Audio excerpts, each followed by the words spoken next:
Current क्या होता है, करंट की यूनिट क्या है, एम्पेयर। एम्पेयर को ए से शो करते हैं। अगर ए के ऊपर यहाँ पे गोला बना दे वो एंगस्ट्रॉम हो जाएगा, वो वेवलेंथ की यूनिट होती है, ठीक है। वन एंगस्ट्रॉम में 10⁻⁻10 मीटर होते हैं, ये भी याद रखिएगा, ठीक है। उसके बाद करंट होता क्या है, it is flow of electron, electron का बहना, है ना। करंट को हिंदी में वैद्युत धारा कहते हैं ना, और फ्लो ऑफ इलेक्ट्रॉन।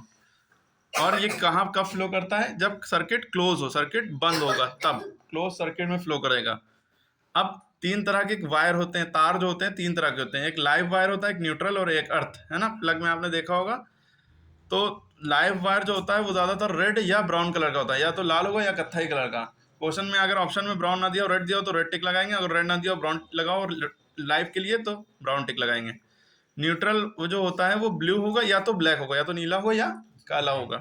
अर्थिंग वाला, अर्थ वाला तार जो या तो हरा होगा या तो पीला होगा, ग्रीन या येलो, ठीक है। सारे तार के ये याद रखिएगा, कोई सा भी क्वेश्चन आएगा कोई एक आएगा इनमें से, है ना।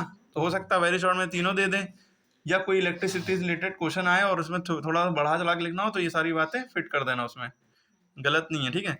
करंट का फॉर्मूला, करंट को शो किससे करते हैं, आई से। करंट को किससे शो करते हैं, आई से। इसका फॉर्मूला क्या होता है, I is equal to Q upon T, I is equal to Q upon T. अगर चार्ज, क्यू माने होता है चार्ज, टी माने होता है टाइम। अगर चार्ज दिया होगा और टाइम दिया होगा तो हम, और करंट निकालना होगा तो ये वाला फॉर्मूला लगाएंगे, I is equal to Q upon T, charge ऊपर टी नीचे। मान लो चार्ज 2 कूलम दे दिया, टाइम 10 सेकंड दे दिया, तो 2/10 काटा और सॉल्व कर लिया।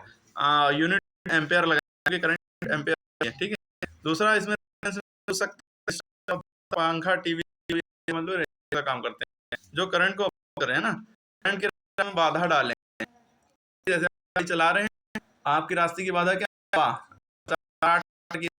हवा आपकी उल्टी चल रही है, आपको गाड़ी के स्पीडर में दिख रहा है कि 50 की है, लेकिन वो 45 की है, 40, क्योंकि हवा खा जाती है स्पीड। अपोज करंट ये कह सकते हैं, और रेजिस्टेंस की रेजिस्टेंस आर से शो करते हैं, रेजिस्टेंस आर से शो करते हैं, करंट को हम सोचेंगे सर करंट तो सी से होता है तो सी से लिखना चाहिए, लेकिन नहीं, ठीक है। करंट को हम आई से शो करते हैं, ये बात याद रखिए, इसका फॉर्मूला एकदम रटा होना चाहिए। यहाँ तो तीन फॉर्मूला बन जाएंगे। अगर करंट की वैल्यू निकालनी हो, I is equal to Q upon T. Charge की वैल्यू निकालनी हो क्यू की, तो टी को आई से मल्टीप्लाई कर देंगे, Q is equal to I T हो जाएगा। टाइम की वैल्यू निकालनी होगी तो टी तो आई इधर भेज दो, तो टी बराबर क्यू अपॉन आई हो जाता है, ठीक है। तीन फॉर्मूला बन गया। अब रेजिस्टेंस की बात कर रहे थे, तो रेजिस्टेंस का फॉर्मूला होता है ओम्स लॉ। एक ओम्स थे, उन्होंने एक लॉ दिया था, V is directly proportional to I, V is directly proportional to I, है ना। Voltage is directly proportional to current, कुछ कंडीशंस के साथ, ठीक है। तो उसी से रेजिस्टेंस का फॉर्मूला बना R is equal to V upon I। वैसे ओम्स लॉ क्या होता है, V is equal to IR भी कह सकते हैं। V का फॉर्मूला अगर निकालना हो, पोटेंशियल निकालना हो, तो I इंटू आर, I को इधर क्रॉस मल्टीप्लाई में भेज दो, तो पोटेंशियल निकालने के लिए V is equal to IR formula. Resistance निकालना है तो V अपॉन I, V माने पोटेंशियल और I माने करंट।